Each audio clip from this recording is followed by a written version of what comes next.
Welcome to Arunodaya channel. Sai Sudha ಅವರ ಹೃದಯ ರಾಗ ಭಾಗ 21ಕ್ಕೆ ಸ್ವಾಗತ. ಅರುಣ, ನೀನು ಬರಲ್ಬೇನೆ ಎಂದ. ಇಲ್ಲ ಮಾರಾಯರೆ, ನೀವು ಬರೋವರೆಗೆ ನನ್ನ ಕಿವಿಗಳಿಗೆ ವಿಶ್ರಾಂತಿ ಕೊಡ್ತೀನಿ. ಆದರೆ ಅವರ ಕಿವಿಗಳ ಬಗ್ಗೆ ಕಾಳಜಿ ವಹಿಸಿ. ನನ್ನ ಕಿವಿಯಾದರೆ ನಿಮ್ಮ ಮಾತು ಕೇಳಿ ಕೇಳಿ ಮೊಂಡು ಬಿದ್ದು ಹೋಗಿದೆ ಎಂದು ನಕ್ಕಳು. ಆ ನಗುವಿನಲ್ಲಿ ಗಂಡನ ಬಗ್ಗೆ ಮೆಚ್ಚುಗೆ ಇತ್ತು. ಕೃಷ್ಣ ಗೆಳೆಯ ಎದುರಿಗಿನವೆಂದೆಂಬುದನ್ನೂ ಮರೆತು ಮಡದಿಯ ತಲೆ ಮೇಲೆ ಒಂದು ಮಟಕಿದ.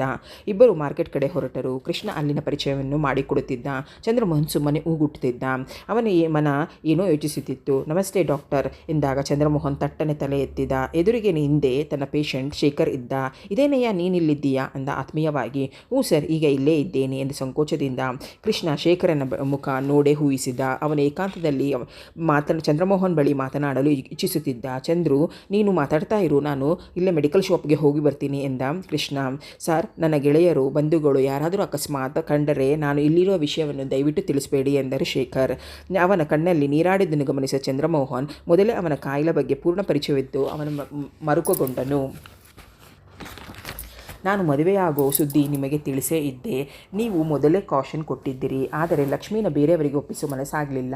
ಅವರಿಗೆ ವಿಷಯ ತಿಳಿಸೋ ಸಾಧ್ಯತೆಯೂ ಇರಲಿಲ್ಲ. ಲಕ್ಷ್ಮಿ ಅಂತೂ ತಿಳಿಬಲಿಸದೆ ಹುಡುಗಿ ಅಲ್ಲ, ಮುಗ್ಧ ಹಳ್ಳಿಯ ಹೆಣ್ಣು.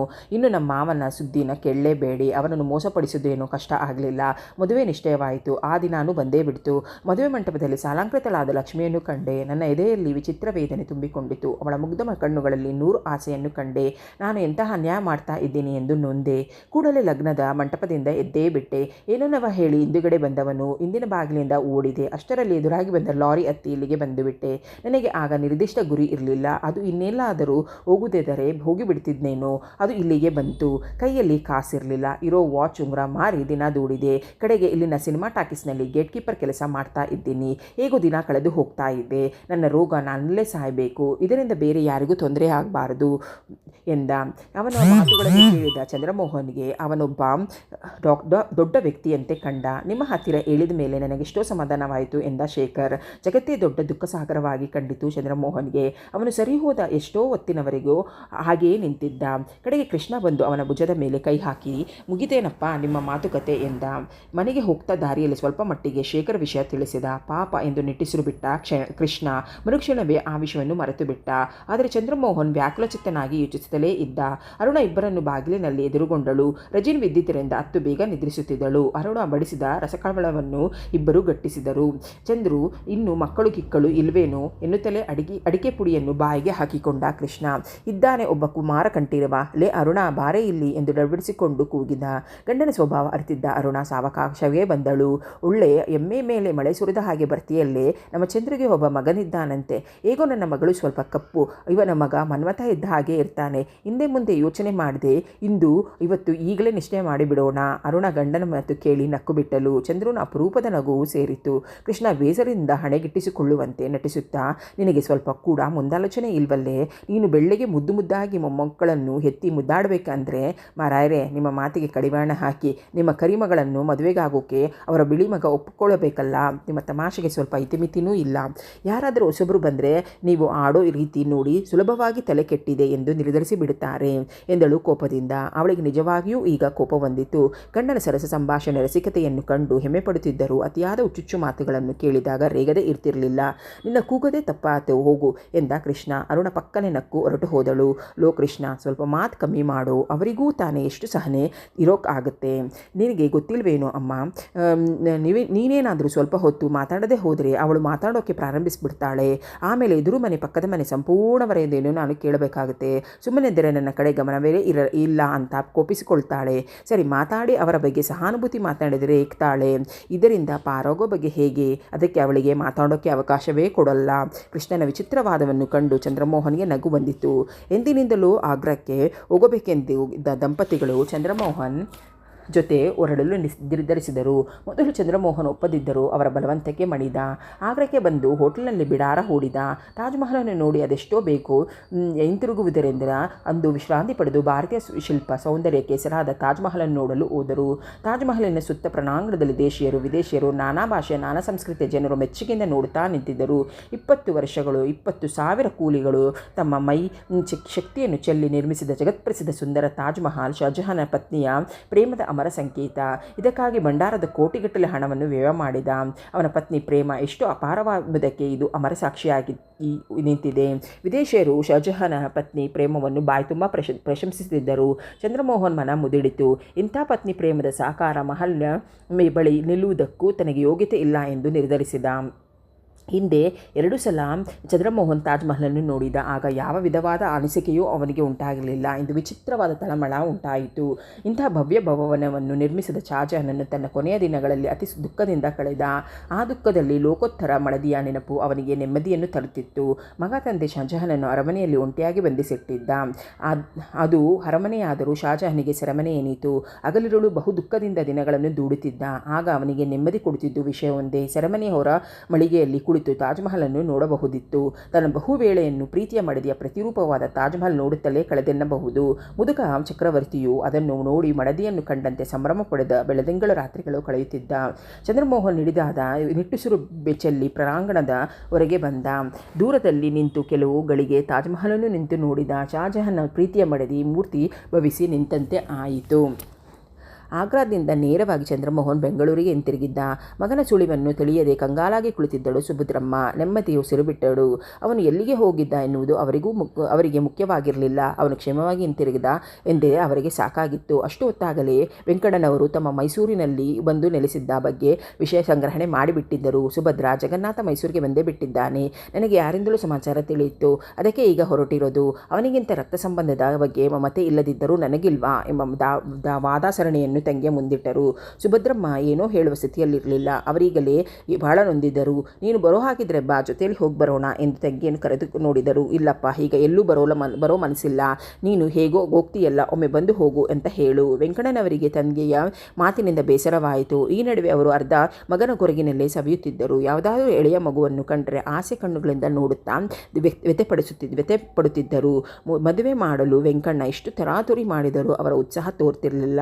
ಮಗನ ಬಳಿ ಆ ವಿಷಯಕ್ಕೆ ಎತ್ತುವುದೇ ಸಮ್ಮತಿಸುತ್ತಿರಲಿಲ್ಲ. ಅಂದಿನ ರಾತ್ರಿ ಮುಖಭಂಗಿತಳಾದ ಕಣ್ಮಣಿ ಪೂರ್ಣವಾಗಿ ಚಂದ್ರಮೋಹನ ಆಸೆ ಬಿಟ್ಟಳು. ಸಿಕ್ಕಾಪಟ್ಟೆ ತಿಂದು 3 ಹೊತ್ತು ಕತೆ ಪುಸ್ತಕ ಓದೋದನ್ನು ಮಾತ್ರ ಕಲಿತಳು. ಅವಳು ಅತಿ ಬೊಜ್ಜು ದೇಹವನ್ನು ನೋಡಿ ಸುಭದ್ರಮ್ಮನವರೇ ಬೇಸರಿಸುತ್ತಿದ್ದರು. ಕೆಲವೊಮ್ಮೆ ಅಂದೇ ಬಿಟ್ಟಿದ್ದರು. ಆದರೆ ಕಣ್ಮಣಿಗೆ ಯಾವುದರ ಪರಿವೇ ಇರಲಿಲ್ಲ. ಇಂಥ ಮೃಷ್ಟಾನ ಬಿಟ್ಟು ಗಂಜಿ ಊಟಕ್ಕೆ ಹಿಂತಿರುಗಲು ಅವಳ ಮನಸ್ಸು ಒಪ್ಪಲಿಲ್ಲ. ಈ ಸಲ ಅತ್ತಿಗೆ ಬಂದಾಗ ಸುಭದ್ರಮ್ಮನಿಗೆ ಮೆಲ್ಲಗೆ ಹೇಳಿದರು. ಅತ್ತಿಗೆ, ಅವಳಿಗೆ ಇಲ್ಲಿನ ಹವೆ ಹೊಗ್ಗಿದ ಹಾಗೆ ಕಾಣೋಲ್ಲ. ಮೈಯಲ್ಲಿ ವಿಪರೀತ ವಾಯು ತುಂಬಿಕೊಂಡು ವಿಕಾರವಾಗಿದ್ದಾಳೆ. ಮದುವೆ ಬಂದ ಹುಡುಗಿ ಮುಂದೆ ಕಷ್ಟವಾಗುತ್ತೆ. ನೀವು ಜೊತೆಯಲ್ಲಿ ಹಳ್ಳಿಗೆ ಕರ್ಕೊಂಡು ಹೋಗಿ. ಸ್ವಲ್ಪ ನೀರು ನಿಡಿ ಎಳೆದಾದರೆ ಮೈ ಕರಗುತ್ತೆ. ನಾದಿನ ಮಾತು ಕೇಳಿ ನೀಲಕ್ಕನಿಗೆ ರೇಗೆ ಹೋಯಿತು. ವೆಂಕಣ್ಣನವರು ಮಡದಿಗೆ ಕಣ್ಮಣಿ ಚಂದ್ರಮೋಹನ್ ಮಡದಿ ಎಂದೇ ಹೇಳಿಬಿಟ್ಟಿದ್ದರು. ಅಂಥದ್ರಲ್ಲಿ ಸುಭದ್ರಮ್ಮ ಈ ರೀತಿ ಆಡಿದ್ದು ಅವರಿಗೆ ಸಂತೋಷ ಕೊಡಲಿಲ್ಲ. ನೀವು ಹೇಳ್ತಾ ಇರೋದು ಏನು? ಅವಳು ನಿಮ್ಮನೆ ಸೊಸೆ ಅಂತಲೇ ಈ ಮನೆ ಒಸಲು ಬಿಟ್ಟಿದ್ದು. ಈಗ ನಾವ್ಯಾಕೆ ಕರ್ಕೊಂಡು ಹೋಗೋಣ? ಒಂಟಿಯಾಗಿದ್ದ ನಿಮ್ಮ ಮಗ ಅವಳನ್ನು ಕನ್ಯೆಯಾಗಿ ಉಳಿಸಿದ್ದಾನ? ಒಳ್ಳೆ ಆಟ ಆಡ್ತೀರಿ ಬಿಡಿ. ನೀಲಕ್ಕ ಗಂಡನಿಗಿಂತ ಒಂದು ಹೆಜ್ಜೆ ಮುಂದೆ ಹೋದಳು. ಇವರುಗಳಿಂದಲೇ ನಮ್ಮ ಸಂಸಾರ ಹಾಳಾಗಿದೆಂದು ಕೊರಗಲು ಹತ್ತಿದ ಸುಭದ್ರಮ್ಮನಿಗೆ ರೇಗೆ ಹೋಯಿತು. ಅತ್ತಿಗೆ, ಸಾಕು, ಇಷ್ಟು ದಿನ ನೀವು ಮಾಡಿದ ಉಪಕಾರ. ಮೊದಲು ಜಾಗ ಖಾಲಿ ಮಾಡಿ ಆಚೆಗೆ ನಡೆಯಿರಿ ಎಂದೇ ಬಿಟ್ಟರು. ಹಳ್ಳಿಯಲ್ಲಿ ನೀಲಕ್ಕನಿಗೆ ದಿನಕ್ಕೆ 2-3 ಬಾರಿಯಾದರೂ ಜಗಳಕ್ಕೆ ಅವಕಾಶ ಸಿಗುತ್ತಿತ್ತು. ವೆಂಕಣ್ಣನಂತ ಬಂಡ ಗಂಡನನ್ನು ಪಡೆದು ಮೇಲೆ ಇದೆಲ್ಲ ಮಾಮೂಲು ಎನ್ನುವಂತೆ ಹಾಗೆ ಹೋಯಿತು. ಸೌದೆ ಇಲ್ಲದಿದ್ದಾಗ ನೆರೆಮನೆಯವರಿಗೆ ಕಾಣದಂತೆ 2 ತುಂಡು ಸೌದೆ ಹಾರಿಸುವುದು, ತರಕಾರಿ ಇಲ್ಲದಿದ್ದಾಗ ಬೇರೆಯವರ ಎತ್ತಲಿನಿಂದ ತರಕಾರಿಯನ್ನು ಅವರಿಗೆ ಕಾಣದಂತೆ ತರುವುದು ಕರಗತವಾಗಿಬಿಟ್ಟಿತ್ತು. ಸಿಕ್ಕಿಬಿದ್ದಾಗ ಅವರ ಮೇಲೆ ತಿರುಗಿ ಬಿದ್ದು ರಂಪ ಮಾಡುವಷ್ಟು ಮುಂದುವರಿಯುತ್ತಿದ್ದರು. ಅಂಥದರಲ್ಲಿ ಸುಭದ್ರಮ್ಮ ಯಾವ ಲೆಕ್ಕ? ಅವರು ಎದುರುತ್ತಿದ್ದುದು ಏಕೈಕ ವ್ಯಕ್ತಿ ಅಂದರೆ ಜಗನ್ನಾಥ. ಅವರ ಫಾರಿನ್ ಸೇರಿದ ಮೇಲೆ ಯಾವ ಆತಂಕವೂ ಅವರಿಗಿರಲಿಲ್ಲ. ನಾವ್ಯಾಕೆ ಜಾಗ ಖಾಲಿ ಮಾಡೋಣ? ಮೊದಲು ನಿನ್ನ ಮಗನನ್ನು ಕೇಳು. ನ್ಯಾಯವಾಗಿ ಮದುವೆ ಆಗ್ತಾನೋ ಇಲ್ವೋ? ಪಂಚಾಯಿತಿ ಮಾಡಿಸಿ ಅವಮಾನ ಮಾಡಬೇಕೆಂತೋ? ಅವರ ಮಾತುಗಳು ಹರಿತವಾಗಿದ್ದವು. ಸುಭದ್ರಮ್ಮ ಅತ್ತೇ ಬಿಟ್ಟರು. ಬಾಗಿಲಲ್ಲಿ ನಿಂತು ಕೇಳುತ್ತಿದ್ದ ಸುಬ್ರಹ್ಮಣ್ಯನಿಗೆ ಕೋಪವೇ ಬಂತು. ಕಣ್ಮಣಿಯ ದೆಸೆಯಿಂದಲೇ ಅವನು 2 ಸಲ ಮನೆ ಬಿಟ್ಟು ಹೋಗಿದ್ದ. ನೀಲಕ್ಕ ಬಾಯಿಗೆ ಬಂದಂತೆ ಅರ್ಪಟಿಸುತ್ತಲೇ ಇದ್ದರು.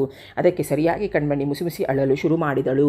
ಕಣ್ಮಣಿ ಸ್ವಭಾವದ ಕೆಟ್ಟ ಹುಡುಗಿಯಲ್ಲ. ಇಂಥ ತಾಯಿ ತಂದೆ ಕಷ್ಟ ಕಾರ್ಪಣ್ಯದಲ್ಲಿ ಬೆಳೆದ ಅವಳು ಈ ಮನೆಯಿಂದ ಸುತ್ರಾಮ್ ಹೊರಗೆ ಹೋಗಲು ಇಷ್ಟಪಡಲಿಲ್ಲ.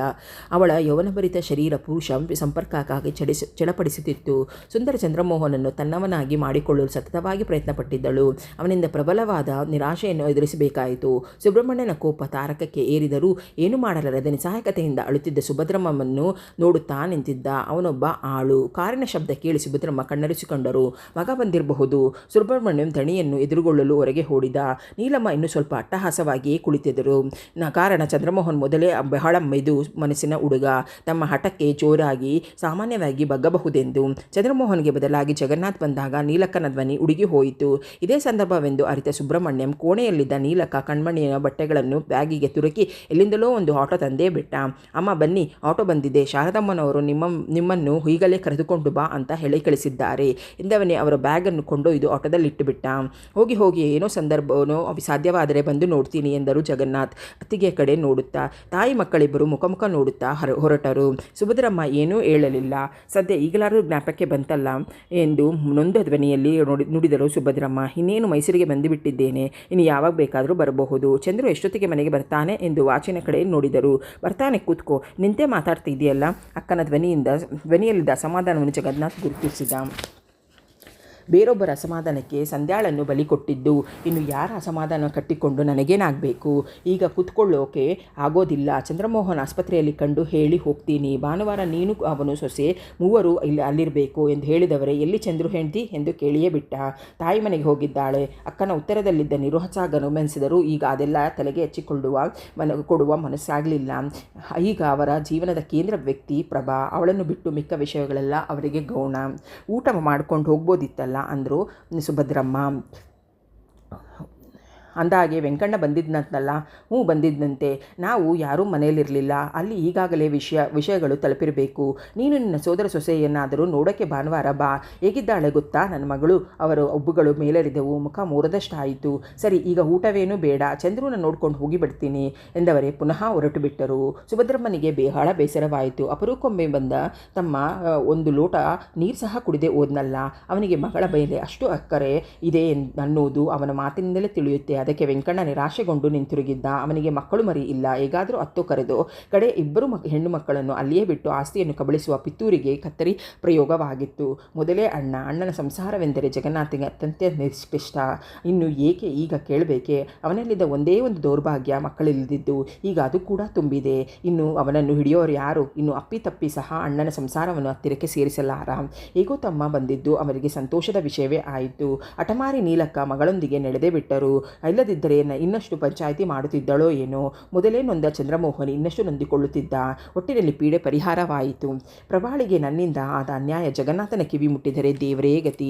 ಇನ್ನೆಷ್ಟು ಹಾರಾಡ್ತಾನೆ. ಹೇಗಾದರೂ ಆಗಲಿ ಪ್ರಭಾ ಚಂದ್ರಮೋಹನರು ಒಂದು ಮಾಡುವ ಕೆಲಸ ಅವನಿಗೆ ವಹಿಸಿ ತಪ್ಪೊಪ್ಪಿಗೆ ಬಿಡದೆ ಎಂದು ನಿರ್ಧರಿಸಿಕೊಂಡರು ಸುಭದ್ರಮ್ಮ. ಮಾವನನ್ನು ಕಂಡ ತಕ್ಷಣ ಅರಳಿದ ಚಂದ್ರಮೋಹನ್ ಮುಖ ತಕ್ಷಣ ಮುದುಡಿತು.